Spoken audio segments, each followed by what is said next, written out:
नमस्कार और आघात से निपटने के इस पाठ्यक्रम में आपका स्वागत है।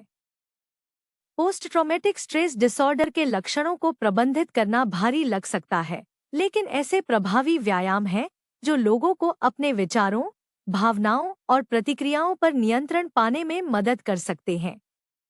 ये व्यायाम सरल और व्यावहारिक होने के लिए डिजाइन किए गए हैं, ताकि लक्षण उत्पन्न होने पर इनका अभ्यास करना आसान हो। यहाँ फ्लैशबैक, हाइपरेरोसल और परिहार जैसे सामान्य आघात लक्षणों को प्रबंधित करने के लिए कुछ प्रमुख तकनीकों पर एक विस्तृत नज़र डाली गई है। फ्लैशबैक आघात के सबसे परेशान करने वाले लक्षणों में से एक है, जहां व्यक्ति को ऐसा लगता है जैसे वह दर्दनाक घटना को फिर से जी रहा है। ग्राउंडिंग तकनीक किसी व्यक्ति को वर्तमान क्षण में वापस लाने और फ्लैशबैक की पकड़ को तोड़ने में सहायक होती है। ग्राउंडिंग कैसे काम करती है? ग्राउंडिंग अभ्यास वर्तमान वातावरण से संवेदी इनपुट पर ध्यान केंद्रित करके मन को फ्लैशबैक से पुनर्निर्देशित करने में मदद करते हैं। लक्ष्य व्यक्ति को वर्तमान में लंगर डालना है, उन्हें याद दिलाना है कि वे सुरक्षित हैं और आघात अभी नहीं हो रहा है। व्यायाम 5-4-3-2-1 तकनीक। 5 चीजें पहचानें जिन्हें आप देख सकते हैं। चारों ओर देखें और कमरे में 5 वस्तुओं के नाम बताएं। 4 चीजें पहचानें जिन्हें आप छू सकते हैं। अपने कपड़ों, कुर्सी या अपनी त्वचा की बनावट को महसूस करें। 3 चीजें पहचानें जिन्हें आप सुन सकते हैं।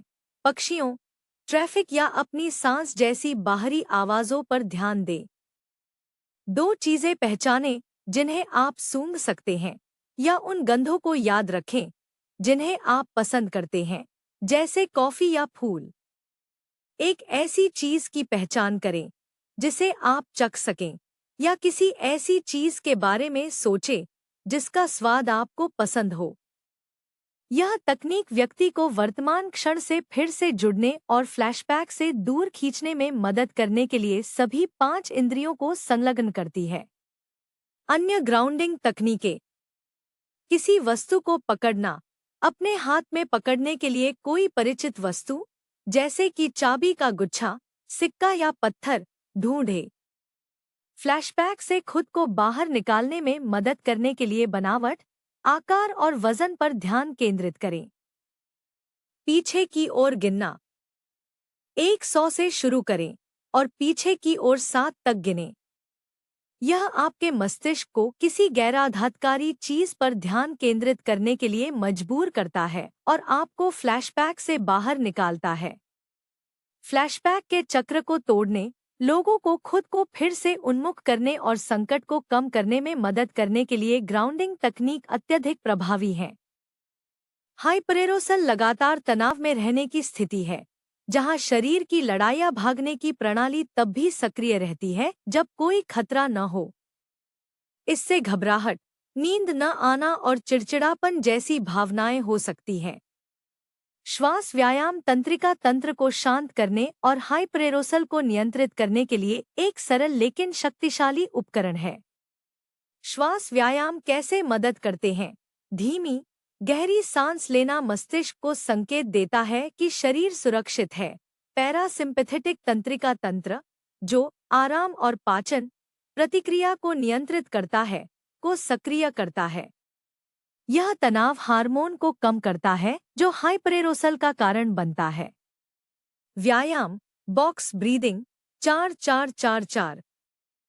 4 की गिनती तक अपनी नाक से गहरी सांस लें।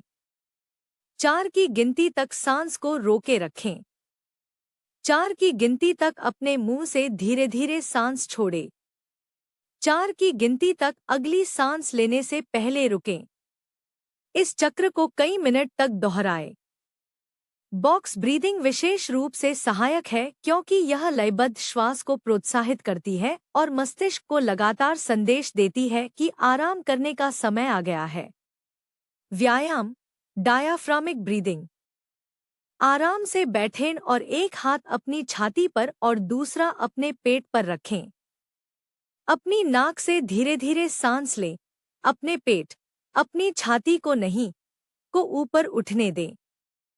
अपने पेट को नीचे महसूस करते हुए होंठ को सिकोड़कर धीरे धीरे सांस छोड़े।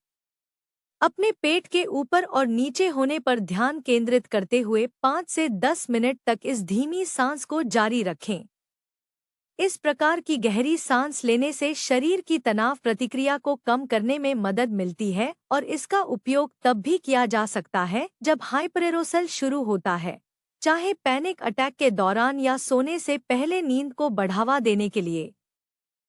टालना आघात का एक आम लक्षण है जिसमें लोग ऐसी किसी भी चीज से दूर रहते हैं जो उन्हें आघात की याद दिलाती है। हालांकि यह सामना करने का एक अच्छा तरीका लग सकता है, लेकिन यह वास्तव में समय के साथ भय को मजबूत करके आघात को और भी बदतर बना सकता है। माइंडफुलनेस एक्सरसाइज लोगों को वर्तमान में रहने और अपनी भावनाओं का सामना बिना किसी निर्णय के करने के लिए प्रोत्साहित करके टालने की आदत से निपटने में मदद करती है। माइंडफुलनेस कैसे काम करती है? माइंडफुलनेस में वर्तमान क्षण पर ध्यान देना शामिल है, बिना इसे बदलने या जज करने की कोशिश किए। यह लोगों को उनके विचारों और भावनाओं का निरीक्षण करने की अनुमति देता है, बिना उनसे अभिभूत हुए। व्यायाम, बॉडी स्कैन मेडिटेशन। बैठने या लेटने के लिए एक शांत जगह खोजें। अपनी आंखें बंद करें और अपना ध्यान अपने शरीर पर लाएं। अपने पैरों से शुरू करें और धीरे धीरे अपने पैरों, कूल्हों, पीठ, कंधों, बाहों और सिर के माध्यम से अपना ध्यान ऊपर ले जाएं। जैसे जैसे आप अपने शरीर के प्रत्येक भाग से गुजरते हैं, किसी भी तनाव या परेशानी को नोटिस करें और इसे बदलने की कोशिश किए बिना बस इसे स्वीकार करें। कुछ गहरी सांसें लेकर और अपना ध्यान वापस वर्तमान क्षण पर लाकर स्कैन समाप्त करें। बॉडी स्कैन लोगों को अपने शरीर से फिर से जुड़ने में मदद करता है और शारीरिक या भावनात्मक असुविधा से बचने की प्रवृत्ति को कम करता है। व्यायाम, माइंडफुल वॉकिंग। धीमी गति से टहलें। प्रत्येक पैर के ज़मीन को छूने की अनुभूति पर ध्यान केंद्रित करें। अपने आसपास के वातावरण पर ध्यान दें। हवा की आवाज़, हवा का एहसास, अपने आसपास के रंग।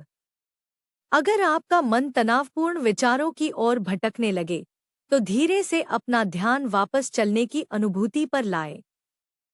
इस तरह के माइंडफुलनेस व्यायाम व्यक्तियों को अपने विचारों और भावनाओं का सामना डर के बजाय जिज्ञासा के साथ करने के लिए प्रोत्साहित करते हैं, जिससे समय के साथ टालने के व्यवहार को कम करना आसान हो जाता है। ये वीडियो हमारे अद्भुत प्रायोजकों की बदौलत संभव हो पाए हैं। इंट्रोड्यूसर ऐप पर किसी भी चीज के लिए किसी से भी मिले।